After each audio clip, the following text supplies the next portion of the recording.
然发现，只要把米饭泡进汤里，搅拌均匀，端起餐盘走到监狱老大面前就能自杀。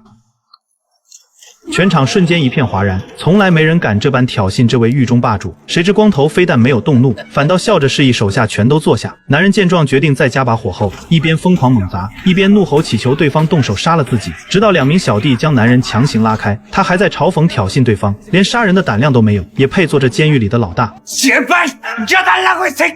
这番彻底的羞辱，终于点燃了黑老大的怒火。他猛地抓起筷子，准备亲手解决掉这个不知死活的家伙。可男人猛地挣脱束缚，挥出致命一击，老大竟直接被这一拳掀翻在地，当场口吐鲜血，昏厥不醒。全场囚犯都被这一幕震惊，就连男人自己也是满脸不可置信。他从小到大从未与人动手，万万没想到自己的拳头竟藏着这般骇人的力量。狱警很快闻声赶来把他带走，可他还想继续自杀。男人很快便锁定了第2个送死目标，此人带着专属红色名牌，是监狱里人人避之不及的死刑犯。他是臭名昭著的连环变态杀人魔，专挑已婚女性下手，手上足足沾了9条人命，还曾活生生咬掉过狱友的耳朵，手段凶残到连狱警都不愿轻易招惹。在劳作车间内，所有人都对这名死刑犯退避三舍，唯独男人径直走到他的身前，公然挑衅这个丧心病狂的恶魔。突如其来的冒犯让死刑犯一头雾水，完全摸不透他的用意。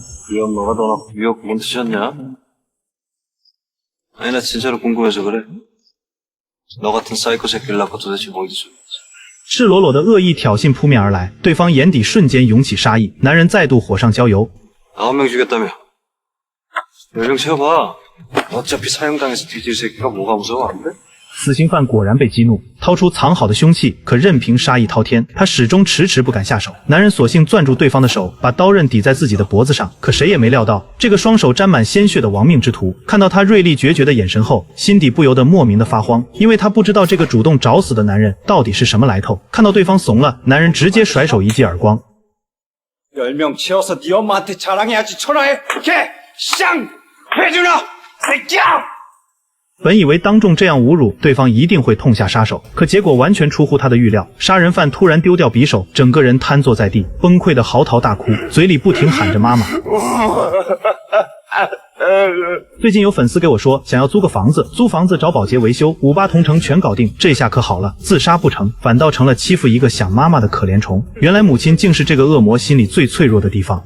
이 사이코한테 엄마 드립을 치는 게 아니었어. 无奈之下，他只能手足无措地蹲下来，笨拙地安抚崩溃大哭的死刑犯。这场离谱的闹剧过后，男人彻底火遍整座监狱，徒手一拳干翻光头老大，当众逼哭连环死刑杀手，2大监狱狠人全都栽在他手里。到了食堂吃饭，不断有囚犯主动弯腰鞠躬示好。打饭时，后厨犯人都会给他几倍的菜量，人人都不敢怠慢。就在吃饭时，室友随口提起一件事：隔壁牢房一个死刑犯昨晚越狱，结果被狱警一枪打死。这话瞬间点醒了男人，监狱里最恶毒的杀人魔 不就是监狱长吗？当晚监狱的警报骤然拉响，男人从通风管道大摇大摆地钻出来，刻意暴露在所有监控之下。监狱长在监控室看到这一幕，气得直骂娘，大半夜还得爬起来加班。男人径直冲到空旷的操场中央，他挥舞棍棒不断挑衅，嘶吼着让荷枪实弹的狱警开枪击毙自己。狱警已然举枪瞄准，可监狱长看清他的样貌后，瞬间满脸错愕。 박창호 그 새끼가 핑 마우스 쓰고 우리 돈 찾아야 되니까 그 새끼 살리라고 이 새끼야! 야, 돈 주지 마! 他之所以一心求死，是因为太想念家中漂亮的老婆，而自己成了囚犯后，后半辈子再无指望。更重要的是，他是被冤枉的，天天被狱友欺负，在种种打击之下，才萌生了寻死的念头。可谁能想到，一心只求赴死的他，竟阴差阳错，一路逆袭成了监狱的老大。欢迎来到景荣解说的韩剧《黑化律师》第1期，故事开篇即是高能。在一个暴雨倾盆的深夜，郊外的废弃工地内，一辆铲车将满满一斗黄金尽数倒进坑中，再灌入厚重的水泥彻底封埋，显然没打算再挖出来。到底是谁这么豪横？传闻幕后之人的代号叫大老鼠，是一个顶尖诈骗天才，但从未有人见过他的真面目。他仅凭一己之力卷走了上千亿的韩元巨款，所有恶性案件的背后都有他的影子。警方追查数年毫无线索，而我们的男主朴昌浩只是个垫底的三流律师，胜诉率甚至不足10%。他和身为护士的妻子高微湖挤在狭小逼仄的公寓里生活，日子过得捉襟见肘。别的律师打官司赚钱谋生，唯独朴昌浩接案不仅分文不赚，还常常自掏腰包倒贴开销。急于翻身改变窘迫人生的他，掏空夫妻俩全部的积蓄，盲目跟风购入虚拟货币，血本无归之后，又私下欠下 2.59 亿韩元的高利贷填补窟窿，每月光是利息就要偿还780万。就在他被巨额负债压得喘不过气时，一通陌生电话突然找上门，来电之人正是九川市市长崔道和。这通电话将彻底改变他的命运。市长特意邀约他前往郊外私人渔场单独密谈，满心疑虑的朴昌浩准时赴约。崔道和开门见山，直接说出找他的目的。近期九川大学医院爆出一桩惊天凶杀案，3名被捕嫌疑人全是当地顶层的权贵，隶属于 NR 财阀的核心圈层。3人深夜驾车途中出了事故，警方在车辆的后备箱发现了九川大学徐才龙教授冰冷的遗体，3人当场被抓捕归案。可几人早早就串通好了口供，审讯时互相甩锅，一心想要集体脱罪。朴昌浩满心不解，这般风险极高的惊天大案，市长为何偏偏选中自己这个毫无名气的废柴律师？可对方给出的答案却无比讽刺，他需要一个无能且听话的傀儡律师。说白了，他们要的不是律师，只是一个摆在台面上的代言人。明面上朴昌浩要帮3名权贵做无罪辩护，暗地里市长委托他找出失踪的行车记录仪，查清徐教授惨死的全部真相。 그 사람들한테 뭔가 약점을 크게 잡히셨다는 말로 들리는데. 시장 당선되는데 그 사람들 도움이 컸어요. 밤나라 대추나라 정책마다 관여해서 이번 기회에 아예 끊을 생각입니다.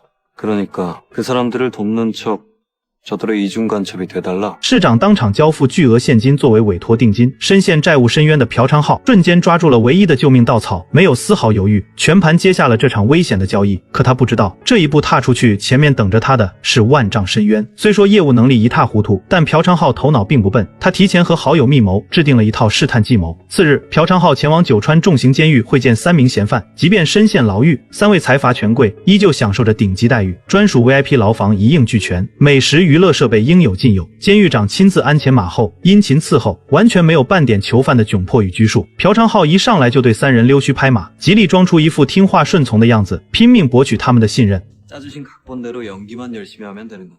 看着朴昌浩窝囊的样子，3名权贵彻底放下戒心。就在此时，崔市长的电话突然打来，接起电话的财阀听完内容，脸色瞬间煞白。 최보라니, 처음부터 블랙박스 없었다니까. 없는 걸 갖고 어떤 놈 뻥카를 쳐. 这其实是朴昌浩设下的圈套，他安排好友假意举报，借此试探3人的底牌。眼见对方瞬间慌乱失措，恰好印证了他的猜想。临走时，他故意把一个藏有窃听器的咖啡杯扔进垃圾桶。 블랙박스 제주씨한테 맡겼다고 했지. 왜? 뭐 잘못했어? 빨리 제주씨한테 전화해봐.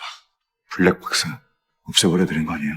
미쳤어? 그거 우리 보험용이야. 그 자식이 땀만 먹으면 우리만 등신대서 죽는 거 몰라? 录音清晰地证明，这桩命案背后还藏着第4个人，也就是真正的幕后主使。朴昌浩立刻把线索告知崔市长，确认行车记录仪藏在韩载浩教授妻子的手中，他的身份是一名美食主播。然而就在他准备下班的时候，一名蒙面黑衣男子突然闯进他的化妆间。崔市长恰好赶到电视台，突然听到楼上传来的求救声，他慌忙跑过去查看，可房门被死死反锁，怎么都撞不开。危急关头，朴昌浩及时赶到，拎起灭火器狠狠砸开房门，屋内只剩下倒地昏迷的女人，凶手已经逃之夭夭。幸亏他们来得及时，女人并无性命之忧。朴昌浩不再绕弯，直接向他索要行车记录仪，对方却矢口否认。朴昌浩当即放出电话录音，厉声警告他，藏匿杀人物证最少判处3年有期徒刑。再加上崔市长出面施压， 어디 있어요? 그 블랙박스. 女人只能如实坦白。朴昌浩顺势追问录音里提到的第4名共犯， 녹취록에 보니까 공범 한 명 더 있던데. 女人只能吐露真相。 공지훈. 此人正是宇正日报的社长，同时是3名权贵的顶头上司 ，NR 财阀真正的掌权人。此人财力滔天，手段更是心狠手辣。由于崔市长要去参加紧急会议，只能让朴昌浩独自带着女人去取行车记录仪。女人将关键证据藏在了深山的寺庙之中。取出证据前，他特意叮嘱朴昌浩遵守承诺，不要追究自己的罪责。 걱정 마세요. 고발 같은 거 안 합니다. 朴昌浩随后道出内情。 아 근데 고발해도 장 교수님 무죄예요. 依据韩国刑法，亲属单纯藏匿、销毁证据不会被追责。方才朴昌浩只是故意恐吓他，可他也别高兴得太早。女人好心给他一个忠告，这件案子远比表面看上去更加黑暗复杂，贸然深究一定会给他招来灭顶之灾。可急于还清债务的朴昌浩压根没有把这句忠告放在心上。有了行车记录仪，所有真相终于水落石出。3名权贵逼迫徐教授撤回一篇揭露医院非法人体实验的论文，这篇文章会彻底摧毁 NR 集团背后的黑色产业链。几人把徐教授诱骗上车轮番殴打胁迫，徐教授誓死不肯妥協，最终被3人残忍勒死，尸体藏进后备箱。随后他们给一个神秘人打去电话。 아니 어떻게 그럼 눈치 까고 도망치려는데. 알았어, 그만 갈게. 뭐래요? 자기가 시신 처리하겠다. 朴昌浩立刻锁定这个幕后之人，肯定就是孔之勋。他天真的以为视频一旦曝光，影响将不可估量。可当崔市长来电询问记录仪的下落时，朴昌浩刻意没有接听。他做了一个追悔一生的决定，打算手握录像单独勒索孔之勋，一次性还清所有的高利贷。第二天，朴昌浩孤身前往孔之勋的顶级豪宅，开门见山亮出底牌，索要30亿韩元的封口费。孔之勋听完，非但没有慌乱，反倒不屑地放声大笑。在一手遮天的顶级财阀眼里，朴昌浩的威胁是那么的可笑又无力。 당신 내가 누군 줄 알고 이런 협박짓거리를 해? 기사 한 줄로 사람 죽이고 살리는 메이저 언론사 사장님. 근데 제가 가진 이 칼이 워낙에 만만치가 않아서. 그럼 그 장난감 칼로 마음껏 휘둘러 봐. 누가 어떻게 다치나. 꺼져라 당장. 여기서 나가는 순간 협상 끝입니다. 잘 생각하세요. 꺼지라. 구이 새끼야.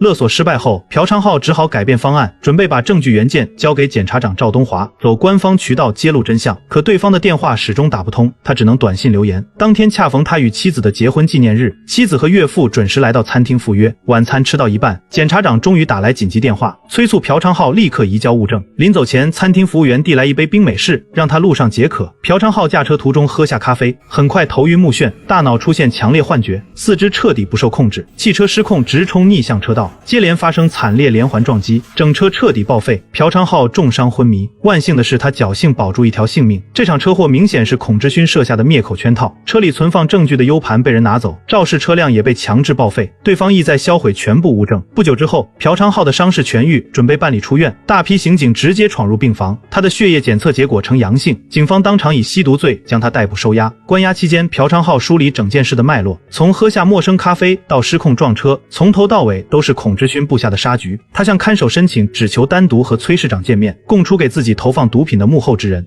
블랙박스는요? 없어졌어요. 차 안에 뒀는데 사고날 폐차시키는 바람에. 이거 다 증거인멸하려고 공지훈이 시킨 짓이라니까요? 박변한테 블랙박스가 있다는 걸 어떻게 알고?